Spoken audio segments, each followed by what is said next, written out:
Hey everyone, so today we're going to discuss prompt engineering and why I think that the future of prompt engineering is not going to be the way that most people think it's going to be. So if you're into AI, I'm sure that you've noticed that the speed at which the AI softwares are being updated, they are much faster than what most of us expected or even predicted. So what does that mean?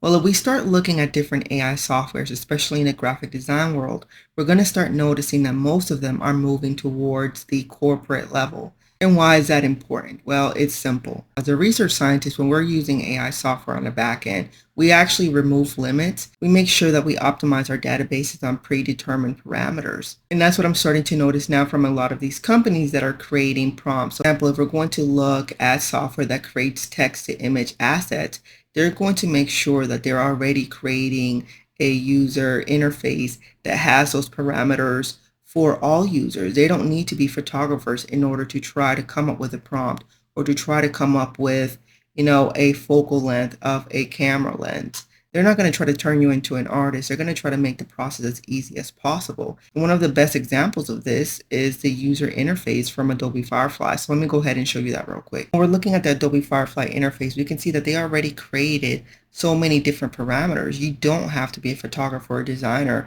to try to come up with a prompt that's going to be more specific. So for example, even the aspect ratio, it's already here. You're not going to have to write it in like you do in Midjourney. You can create a photo, a graphic, or art. It's going to already have all of these different styles of photos that you can adjust your image. So I don't have to try to research or come up with some elaborate prompt because they've already created them for me. It includes color and tone and lighting.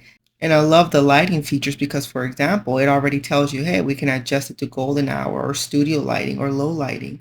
So these are the type of parameters that we're going to see companies gearing towards as far as making sure that their software is user-friendly and it can expand it to a larger group of individuals. And we can see the same thing happening in Midjourney, so let me go ahead and show you that. So now we are in Discord, and this is an image that I made earlier. And in Midjourney, all we have to do is click /. We're going to find the describe button, and that's going to allow us to drop an image. And a Midjourney bot is going to create the prompt for us. So you don't even have to think of a prompt in order to try to get an image similar to the one that you've created. Now, of course, they're not always going to be exact, but they are going to get you as close as possible to the image that you use as a reference. So for example, you may not think of the word line work versus line art and black and white drawing versus a coloring book image. So understanding that some of these prompts will give you vocabulary and terms that the software itself is using on the back end might give you a better insight as far as how to adjust your prompts to get a better result. And that is why they've already done that for you. So once again, we're starting to see that these companies are making sure that they are doing most of the work for you. You don't have to even think of the prompt anymore. So I know a lot of people are talking about prompt engineering being one of the newest job opportunities. Now, do I think that currently there is a huge opportunity in order to train people as far as prompt engineering? Absolutely. You can make a lot of money selling all of your ideas and then just taking your prompts to the next level.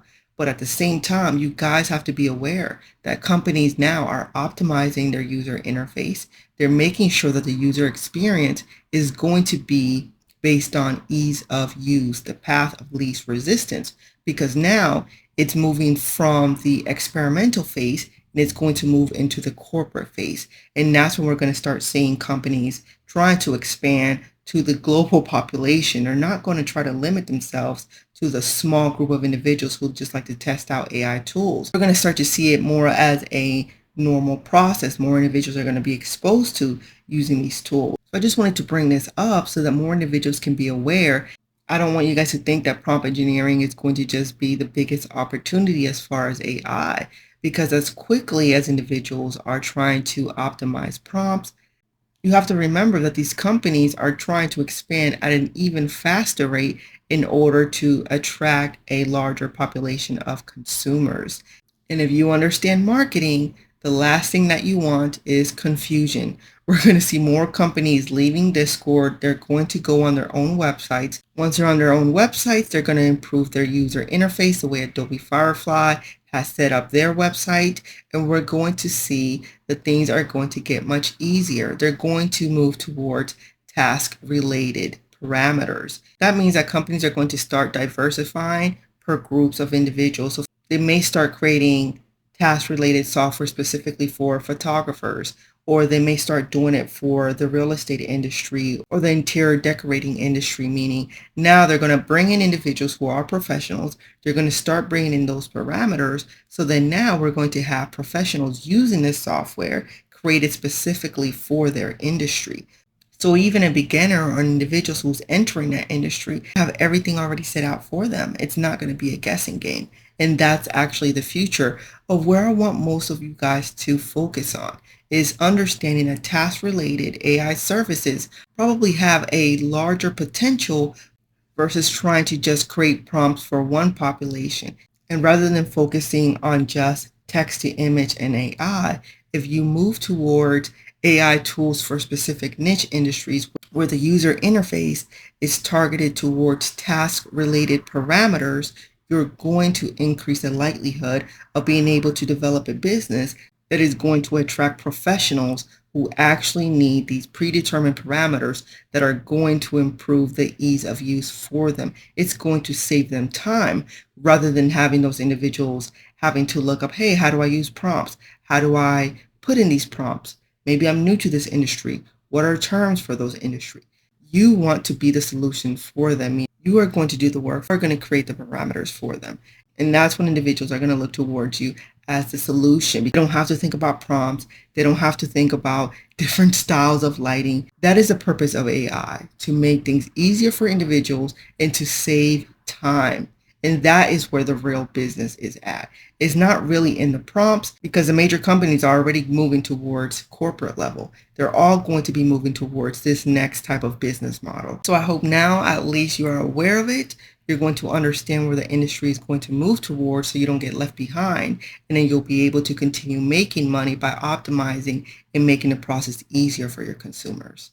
All right, guys, so I hope this tip is a bit helpful. And of course, please subscribe if you enjoyed today's video, and I'll see you guys next time. Bye-bye.